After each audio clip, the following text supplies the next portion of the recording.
Hello everyone, I just got back from Atlanta. I'm exhausted, bags under my eyes, but I just got back from Atlanta and I am getting ready to go to San Antonio, Texas for work for a few days. And I got back from Atlanta around about 10 p.m. and then had to hurry up and do my homework. Woke up at 6 a.m. this morning to get a haircut. Looks pretty good. And now I'm getting ready to hop on a plane and go to San Antonio. Funny enough, I drove to Atlanta because I knew I needed to bring some stuff back with me. So I drove down, and I also have to fly through Atlanta on my way to San Antonio. So I was like, I just came back from Atlanta. I gotta fly to Atlanta and then to San Antonio. So that should be interesting. But quick trip, I'll be there for 2 nights. Today is actually Sunday, so the event that I'm going to is on Monday and it doesn't end until late. So stay in Monday night and then come home Tuesday afternoon. I haven't had much sleep over the last 3 or 4 days, so I'm really exhausted and I know I can feel it like in my body. I just feel tired, like my body feels tired. But then it's hard to just get myself to fall asleep because I have like so much just going on in my mind and things that need to be taken care of. But let me show you what I did down in Atlanta. I went to go look at my property and see how the tenants left it. So take a look. We are turning into my neighborhood. Got to tell them not to park on the street. They're doing some paving. So we're not supposed to park on the street. So I gotta tell my realtor to pull into the parking lot. Look what these people did to my house. I cannot believe this. Look, y'all. Okay. None of those holes were there. And we have this over here. A really nice house before, but now it's still nice, I guess, but it's just kind of beat up.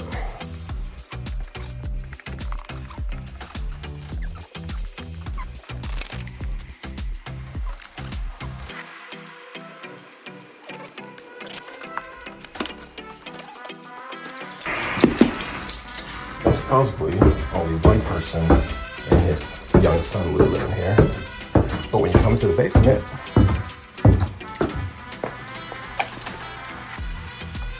this is what you see. Like, what in the entire heck is happening? So obviously, there was people actually living down here. This fan was not here. I don't know.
Oh my God, look at all this bad people.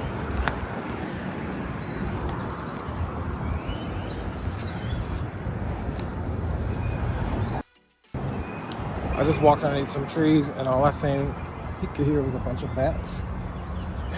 And I'm just trying to avoid getting boo-booed on. But I'm on my way to Yardhouse.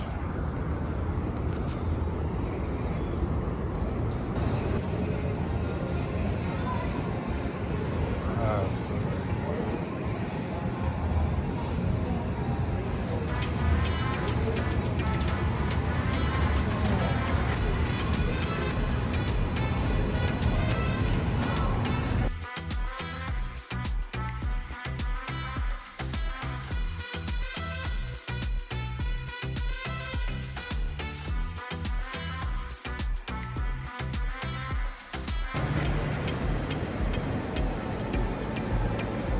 Interesting.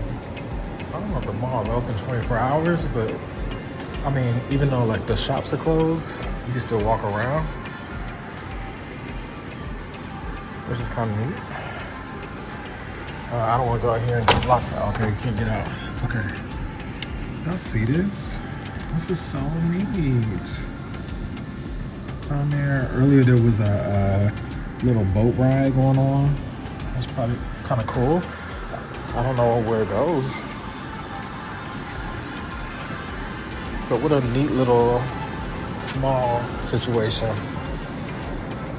Very neat. Very neat. So I'm about to go to sleep. I mean, go to the room and get some sleep. Let's see if I can get out this door, y'all. It looks like it's locked, though. Let's see. See that? It looks like it's locked. It's locked. Okay. All right, y'all. I'm gonna see if I can take you outside. That margarita got me to Canada.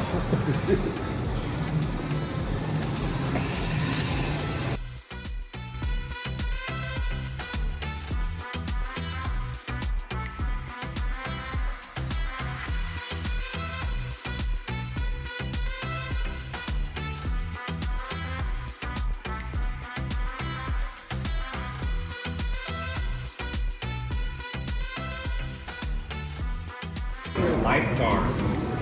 I do have one question for you guys before we do depart. Does anyone have a boating license? No? It's okay, I don't either. And if we look high into the right-hand side, you'll see the St. Joseph Catholic Church. That church was built back in 1868 by a group of Germans who wanted to worship God in their own native language. So they built a place to worship to be able to do so. To this day, you can still go inside that church and get blessed in German by their pastors. Every single month as well, they hold a singular sermon that is entirely in German. And if you want to figure out when the next one is, that's the reason they have a website. Go check it out. I call it the Frankenstein Church as well because the steeple looks nothing like the rest of it. The original one that was on it burned down 55 years of use later. But the one they added on was pretty quickly added in, and it looks nothing like the rest of it. Here in the park as well, we have a lot of different flora and fauna. The most common thing that people will see on the tours are the ducks. We have so many of them out here, I started calling them rats on the river. My favorite species that we have out here are the Egyptian species. We also have a lot of different species of fish in the river. I'll let you know exactly what kinds whenever I show you where you can go fishing for them. We also have weirder species like giant apple snails. They're about the size of an apple. They're an invasive species from Latin America, and they are venomous. So if you see them, please do not reach out and touch them. They are a nocturnal species, so you might see some crawling out of the river onto the rocks. But we are going to be taking a left-hand turn going onto the natural flowing river. As we do so, if you look high into the left-hand side, you'll be able to see what we call the Lego Hotel. Now we call it that for two different reasons. First and foremost, it looks like Lego bricks stacked one on top of each other. And secondly, it was built that way as well using something called modular construction. That's how they build cruise ships nowadays. But it is officially known as the Hilton Palacio del Rio, which means palace on the river. Back in 1967, once we found out the World's Fair was happening here, the city of San Antonio approached H.B. Zachary, who recently purchased the land, asked him if he could build a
place.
its organic compound.